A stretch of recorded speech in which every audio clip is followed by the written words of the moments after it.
Welcome to Colorado Soul Stories, showcasing changemakers and creatives, past and present, who have helped to make Colorado not just a pretty place to behold, but a soulful place to be. I'm your host, Mama Jill, longtime Colorado resident, former teacher, and freelance journalist. Let's get started with our next episode. It ain't gonna take away our home, my home, your home, your home. It ain't gonna take away our home.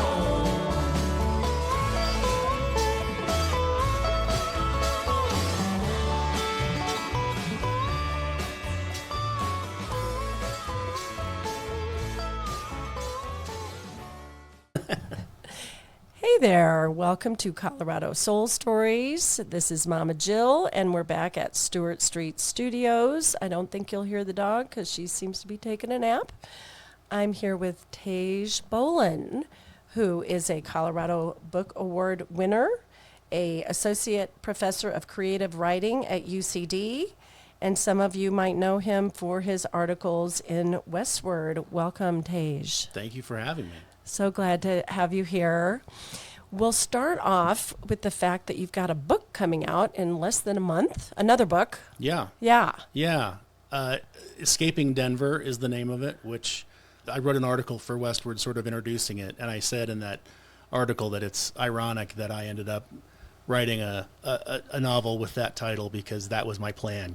Get the hell out of Denver. Move here and get the hell out. Move and then get the hell out. Yeah, 5 years was my plan. And that did not happen. Much like in the book, it's easy to get in and hard to get out.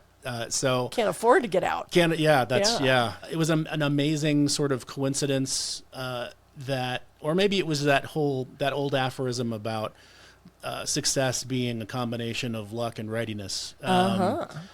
Because I actually met the creators of the podcast that the novel is sort of adjacent. They're from Canada, and they were writing this podcast about this conspiracy theory set under Denver International Airport, and I heard about it and got assigned to write about it for Westword.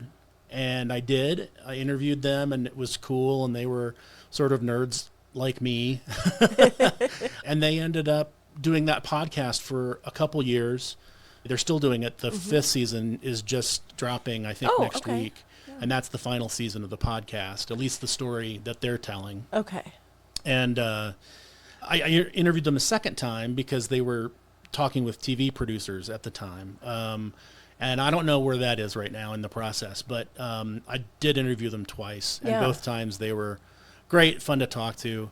And then just last year, early summer, I think it was, I had heard from a former student of mine, David Slayton, who is a Denver author. He writes novels for Blackstone Publishing, and he happened to mention kind of offhandedly, hey, Blackstone's looking for someone to write something, like just sort of work for hire kind of thing.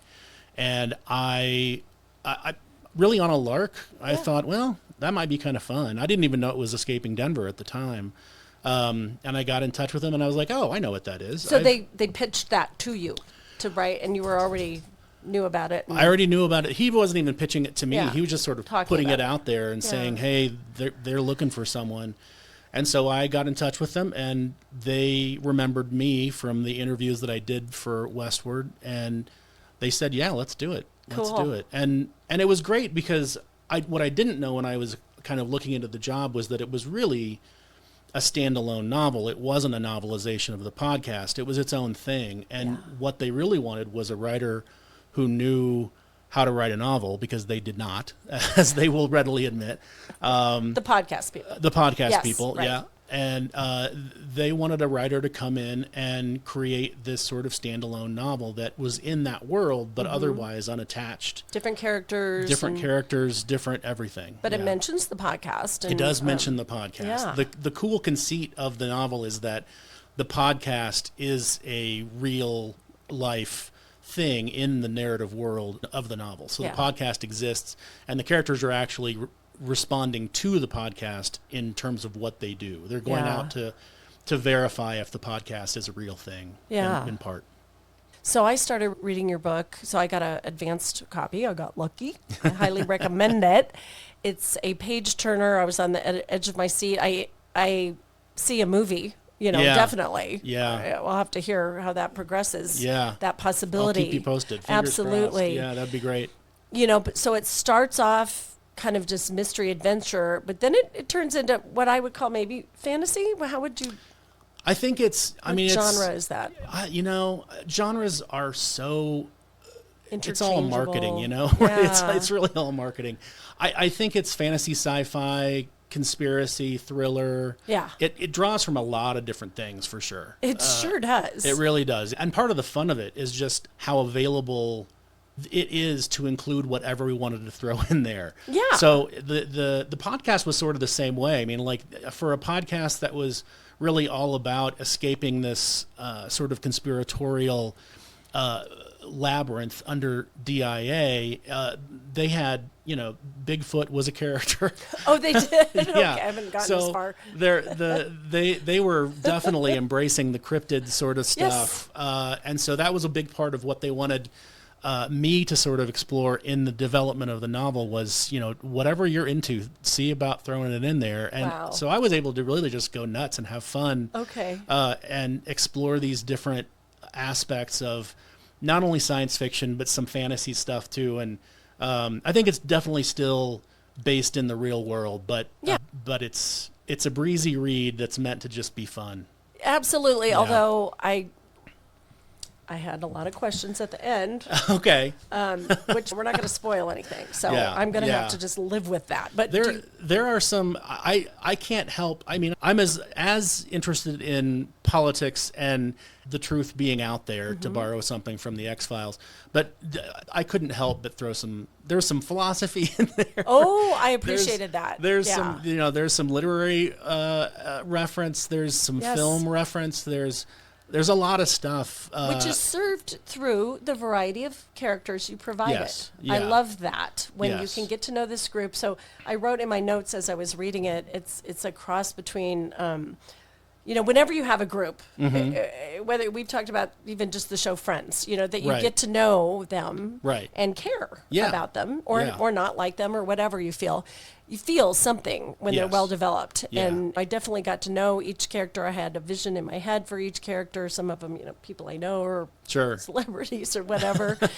I think it was Walt was well educated and would throw in stuff. And then Toby was kind of the naysayer half the time or Right. just didn't want Plus, to be he's a there. film student, so he's got all the movie. The movie stuff, yeah. Yeah. So I of course read about Teague before I interviewed him, and I read some stuff about your childhood, and D&D was mentioned. Yes. And I yep. was going to ask you that because my son's girlfriend plays D&D, and I asked her about some of these, did she know some of this cryptid lore, but she Okay. did not. So The cryptid stuff That's not isn't really from connected. D&D. There's some really deeply buried D&D references. Okay.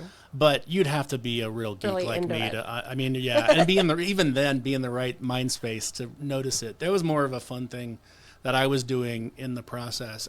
As an author, I've always believed that books are doing things that are completely invisible to a reader. Yeah. They're ways that a writer will invest something of themselves. They're almost like planting our own Easter eggs. Like this actually is a reference to this thing from my life that no one's going to know about, but I'll recognize it whenever I have to read the book, either at a reading or just to experience it in the world. kind of a fun secret with yourself. Yeah, it is. It is. I mean, you might not be the only person that gets that reference, but you're going to be one of a very small circle. Okay. Yeah, Okay. yeah.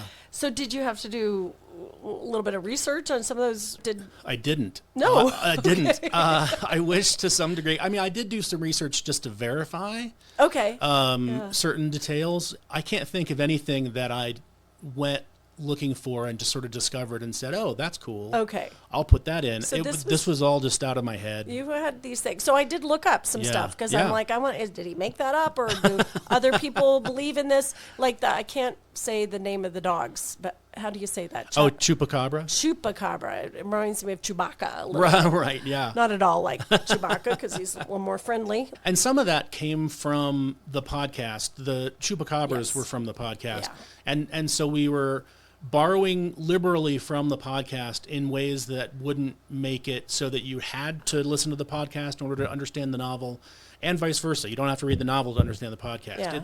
These things are very independent. Even where there's crossover, it's sort of like bonus material for people who are taking in both of those Yeah. narrative sources. No, I definitely got that when I started listening to podcasts. They're companions They to are. each other. Yeah. But you don't Absolutely. have to. Yes.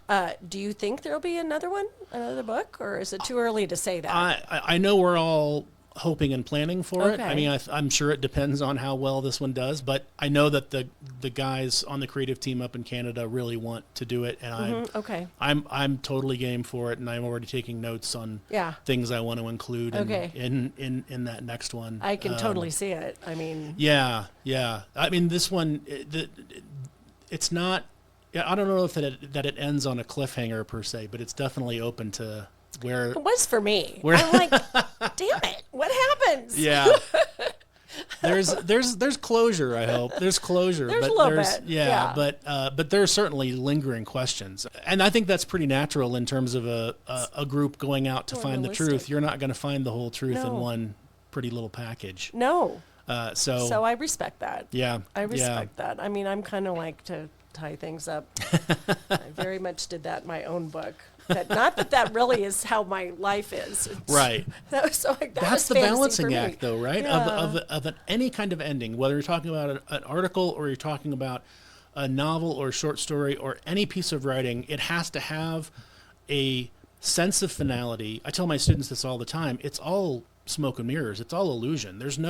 Life doesn't have endings until the big one. Right. We have chapters. Yeah, we definitely have chapters, and you have to invest enough closure, enough of a spirit of ending to the end of a piece of writing so that people get to the end and are satisfied. They may still want more, but they're Yeah. also satisfied. Yeah. That's the magic trick you're trying to pull Okay. off. And it's a very tough trick. It's a very tough trick. And even professional authors don't always hit that mark. Right. Yeah. Is that so in your teaching writing? Mm-hmm. I mean, is that something you talk about? I'm Absolutely. assuming. Yeah. Okay. Endings are one of those things that I think students are rightfully afraid of. Yeah. Because, and I think most writers are. You talk to a writer or an aspiring writer, rather, and chances are very good that they're going to have a drawer full of story starts. They're Yeah. going to have. I say a drawer as though I'm living in like typewriter era, Right. but Wasn't that long ago? they have a lot of stories that they've begun and just sort of It's an abandoned idea. Yeah. in the middle. And I think the biggest reason for that is that endings are hard. Yeah. And there's a part of you that gets emotionally attached to the story and the characters and the world, and you don't want it to end, and so you kind of just let it. Keep going. Yeah, either you keep it going or you let it drop, and somehow that's easier. So I read something you said about what would you say to your younger self about writing, Mm-hmm. and I always think that's a good question. You said just write, Yeah. pretty much in Yeah. a nutshell. And in the little bit that I've taught, mostly teenagers and a few adult classes, that's what I would say for just get it out, Yeah. get it Yeah. out, and then we'll go back. Right. Is that maybe how a class might start? Do you have people Absolutely. just start? Yeah, I have them at every level, really. I have an exercise that happens in the first week to make them write something new. Yeah. Because the farther up you go, the more you matriculate through a creative writing major, the more backlog of stories that you already have written. Yeah. And maybe they're not finished, but you've already written them for the most part. And so making them do something new. I had a professor once that said, you've got to stop polishing the trophy case. You have to actually like go out there and like compete again. Okay. Because it was one of those things where I was editing older Yeah. stuff, Yeah. trying to perfect it. And I think, he was making the point that you can't just do that. You have to do that, but you also have to create new stuff. Yeah. Yeah. And polishing is never ending. No, it is never ending. That's the, You know? you can keep going with it. My book was published by a very small publisher. And when it happened, you sit there and like, nobody else might ever ask me, so I'm going to do this. But I had this like, but it might not be done yet. Right. Yeah. I was terrified. Yeah. And I got lucky. I'm just going to point this out just for people that write or think they can't write. I was taking Fridays to write, so I was still teaching. Okay. Yeah. And my son would be at school, so I had the house to myself. I'd write all day. Yeah. So I knew every week, okay, this is the day you're going to write. This is probably what you're going to write about.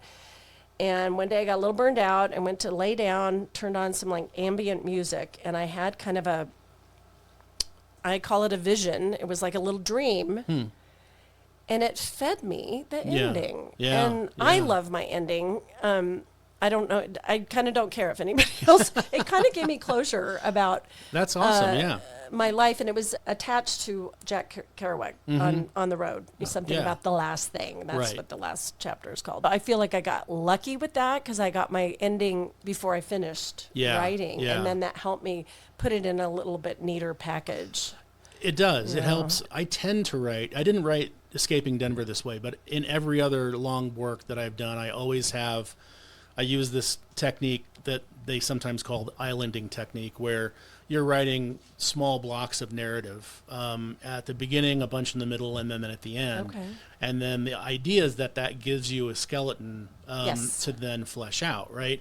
So you know what you're moving towards. Yeah. And the challenge of that form is that you have to be open to changing direction as you go, and sometimes that ending that you had originally written, you're not going to get there. Yeah. You're not, for whatever reason, the story that you're building up to that point isn't. It's going somewhere else. It's going somewhere else. And that's something I find maybe harder for some people, and everybody writes differently. I listened to how Amor Towles wrote. Oh my God, he sets aside 5 years. Have you? Oh my God, he wrote. My favorite is a Gentleman in Moscow, but and he is very specific about his outline and his. I can't do that. I could not do that either. I could not do that. I do talk about that with my students, and I talk about stories like that, and they say that. And these are all apocryphal, obviously, but they say that Tolstoy wrote 50,000 words on every character he ever put into a novel before he even put them in the novel. So he essentially was writing a book about that character before he would write them into a book. I believe that, having tried to read. Yes, that is true. War and it's Peace. believable with Tolstoy, maybe, but I do think that it's you do have to know those characters really, really, really well. But I think there is an organicness to the process of writing well that you can't discount, or at least you discount at your own peril. Yeah. I think there are writers that organize far more than I tend to, and they do it successfully, and that's cool. Everyone has their own process, but you can sometimes see it. I mean, I read a lot, and I'll sometimes read a book. Usually it's more sort of intellectually driven, the prose, as opposed to narratively driven. Okay. And that's not my favorite kind of writing, I agree. just in general. But one of the problems I have with it is sometimes you can see the artifice way too clearly. You can see what they're doing. And there's no surprise. There's no surprise. It feels very didactic. It feels almost forced in places because you can see them hewing to an agenda that they clearly have. And I don't know. I think there has to be a little chaos in there. Yeah. And I like that organic, to me that's more artful, and there's different ways to approach writing and reading. And so some people might have more analytical and appreciate that kind of more obvious. We have that at Copper Nickel, the literary magazine that I help edit. And on the fiction side, we have a really great cadre of readers that come from very different perspectives.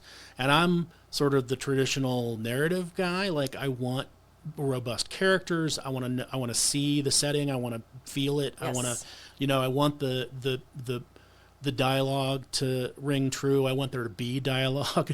Anyway, but I have other teammates on that team that focus on very different things and write very differently. Yeah. And it's a great combination. Well, that gives it variety. It does, for yeah. a literary journal. It so does, that, in yeah. that respect, that's good. Yeah.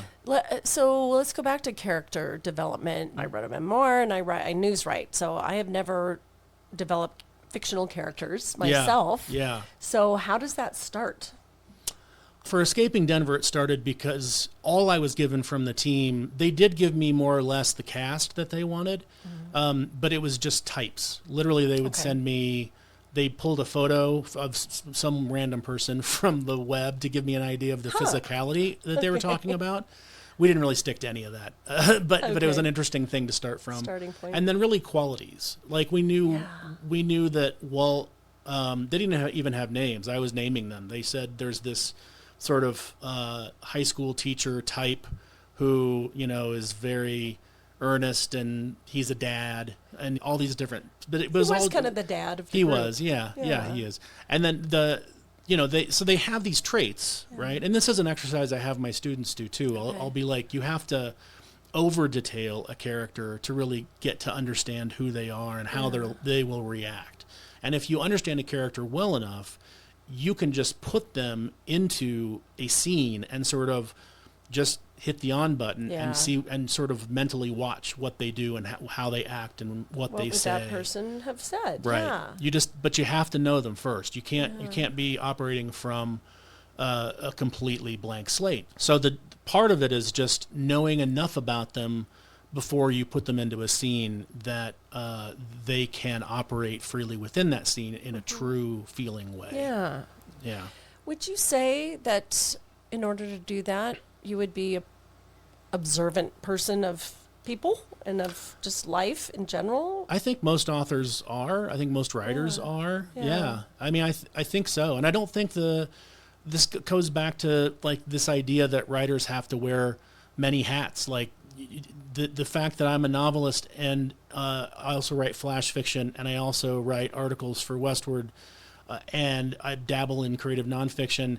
Those don't feel that different to me, even though the products might be presented very differently. Yeah. One of my goals in an article that I write for Westword is to give a sense of the person who I'm writing about, who is doing the thing that is the reason that I got the article in the first place, right?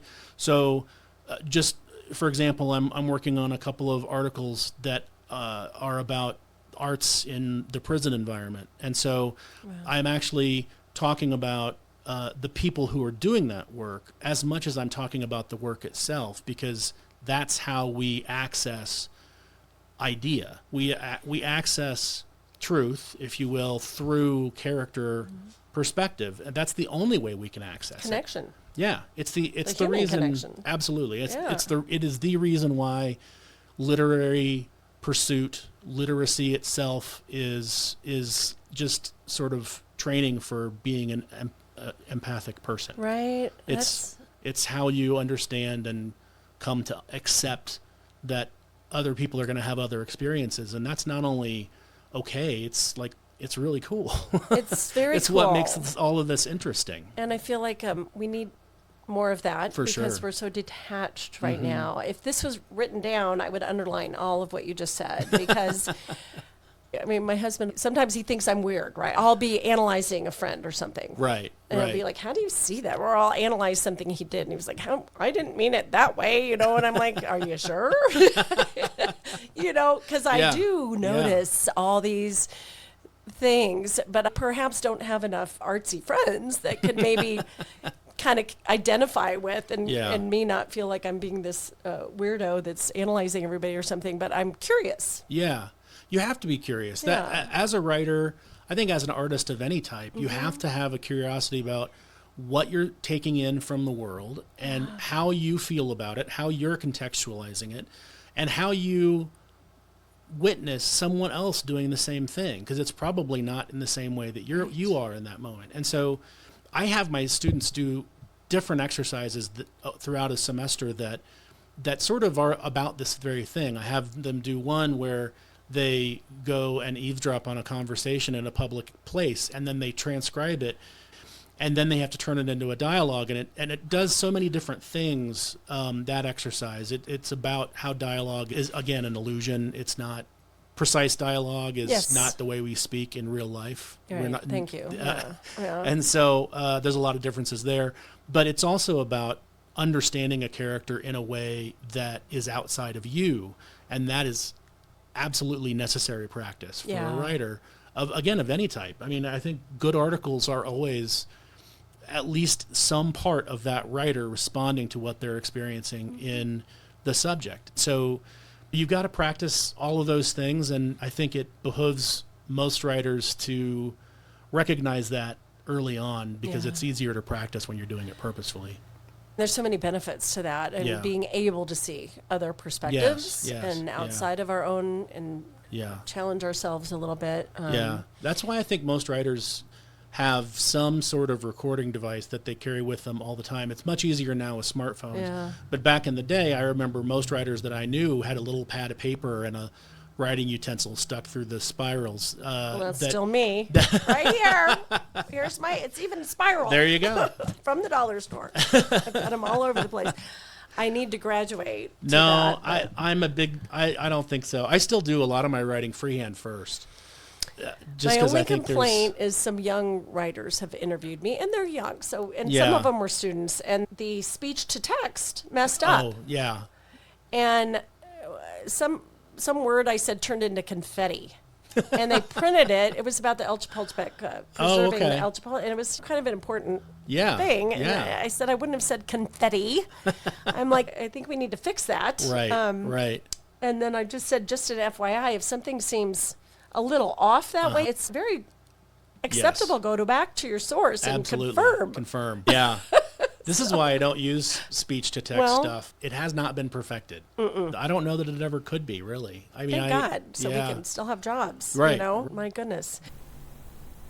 I'm going to pause our conversation here. In the next episode with writer Teague Bohlen, we will discuss his upbringing in the Midwest and how it influenced his writing career. We'll continue to talk about the writing process and how he arrived in Denver in the late 1990s. He and I commiserate over the changes that have occurred in Denver over the last 20 years, ending with our shared fondness for a certain concrete frog at the playground at Rocky Mountain Lake Park in North Denver. Stay tuned for part 2.